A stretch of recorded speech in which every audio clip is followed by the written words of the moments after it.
আসসালামু আলাইকুম রহমতুল্লাহি ওয়া বারাকাতুহু। আপনাদেরকে বলছি, রোজার মধ্যে যদি আপনাদের গ্যাস হয় তাহলে সেই রোজা আপনি কিভাবে রাখবেন,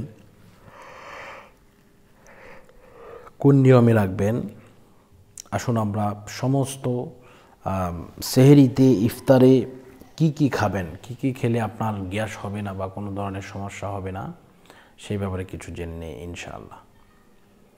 তো প্রথমত কথা হচ্ছে, আপনি ইফতারে কি খাচ্ছেন সেটা হচ্ছে দেখার মেন বিষয়। আপনি যদি ইফতারে বাজাপুরি খান, আপনি যদি ইফতারে তৈলাক্ত জিনিস খান, তাহলে তো আপনার গ্যাস হবেই। গ্যাস আপনি পেটেই দিয়েছেন। এজন্য ইফতারে আপনি কি করবেন, চিয়া সিড, ভিনেগার এবং ইউসুফ বুলের ভুসি আপনি ভিজিয়ে খাবেন। পারলে মেথি পানি খাবেন, 1 নম্বর। 2 নম্বর হচ্ছে ছোলা, কাঁচা ছোলা, এগুলা সিদ্ধ করে ভিজিয়ে রাখবেন। ভিজিয়ে রেখে আপনি সিদ্ধ করে এগুলা খাবেন।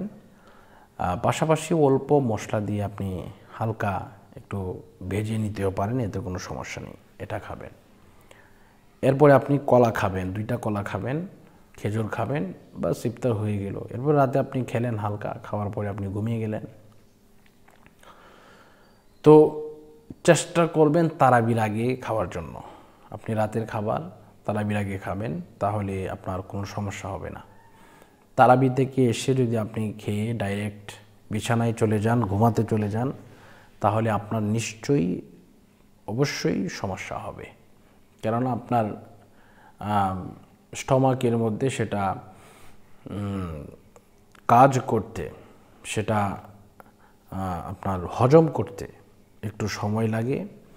যেহেতু আপনার হাত পা বন্ধ থাকবে, হাত পা বন্ধ থাকলে বা ঘুমিয়ে থাকলে স্টমাকের এনার্জিবিলিটি যে বিষয়গুলা, সিস্টেমগুলা গ্রহণ করে সেটা বন্ধ থাকে। এজন্য আপনি যখন সজাগ থাকবেন, হাত পা যখন নড়বে তখন সেগুলা কাজ করে। এজন্য চেষ্টা করবেন তারাবির আগে খাওয়ার জন্য, অল্প খাবেন। তারাবি থেকে এসে পানি খেয়ে আবার শুয়ে গেলেন, তাহলেই হয়ে যাবে। অনেকেই আছে তারাবির থেকে এসে পেট ভরে ভাত খায়, ভাত খাওয়ার পরে সাথে সাথে শুয়ে যায়। এটা রোজার মধ্যে আরও ওজন আরও অনেক বাড়িয়ে দেয়। এটা দেহের জন্য বহু ক্ষতিকারক এবং বেদনাদায়ক। এজন্য আমরা এই সমস্ত খাবার থেকে আমরা বিরত থাকব। অল্প খাবো। আল্লাহ রাসূল সাল্লাল্লাহু আলাইহি ওয়াসাল্লাম অল্প খেয়েছেন, পেটের 3 ভাগের 1 ভাগ খাবো, বাকি 2 ভাগ আমরা খালি রাখবো ইনশাআল্লাহ।